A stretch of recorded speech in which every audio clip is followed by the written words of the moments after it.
میرے ذہن میں بڑا اچھا ایک واقعہ آ گیا حضرت باز یزید بستامی کا۔ ایک دفعہ وہ صبح فجر کے بعد گھر کو جا رہے تو راستے میں قبرستان آیا، تو قبرستان سے گزرے تو سامنے سے ایک بندہ آ رہا تھا، اس کے ہاتھ میں کوئی باجا سا تھا، اینڈ ہی واز ڈرنک، اس نے شراب پی ہوئی تھی، نشے میں تھا۔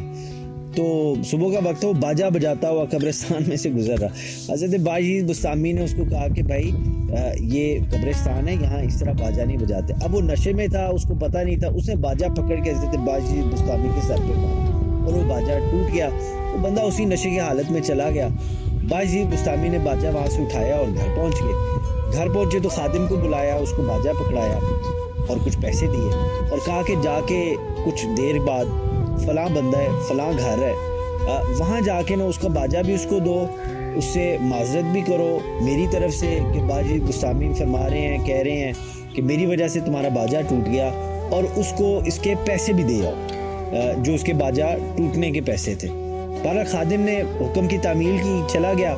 جب اس نے کھٹکھٹایا تو وہ بندہ نکلا، اب تک اس کا نشہ اتر چکا ہوا تھا، ہوش و حواس میں تھا۔ اس سے پوچھا کیا بات ہے، تو اس خادم نے کہا کہ بھئی میں باز یزید بستامی کا خادم ہوں، اس طرح باجا ٹوٹ گیا، انہوں نے تمہیں منع کیا، تم نے سر میں مارا اور وہ ٹوٹ گیا، تو انہوں نے اس کے پیسے بھی دیے اور باجا بھی واپس بھیجا۔ اس بندے نے جو اب ہوش میں آ چکا ہوا تھا، نشہ اتر چکا ہوا تھا، اتنا شرمندہ ہوا کہ روتے ہوئے حضرت باز یزید بستامی کے گھر پہ آیا، قدموں میں گر گیا، معافی مانگنے لگا کہ مجھے پتہ ہی نہیں لگا میں نے کتنی بڑی ہستی اور نیک بندے کے ساتھ کتنا برا برتاؤ کیا، میں توبہ کرنا چاہتا ہوں، زندگی میں آج سے کبھی بھی میں شراب کو ہاتھ نہیں لگاؤں گا۔ حضرت باز یزید بستامی نے اس کے لیے دعا کی، اس نے آپ کے ہاتھ پہ توبہ کی، اور پھر اس کے بعد کہتے ہیں بڑی اچھی نیک زندگی گزارنے شروع ہو گیا۔ تو the moral of the story is کہ اگر باز یزید بستامی، جب اس بندے نے اس کو باجا مارا تو باز یزید بستامی وہاں سے کوئی لکڑی اٹھا کے اس کے سر میں مار دیتے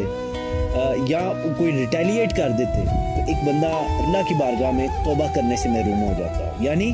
اگر اس کے متکبر اور برے رویے کا جواب باز یزید بستامی بھی ایکولی برے رویے سے دیتے تو بہتری کہاں سے ہونی تھی۔ تو یہ آپ یاد رکھیں، اللہ تعالیٰ کے جو نیک بندے ہوتے ہیں،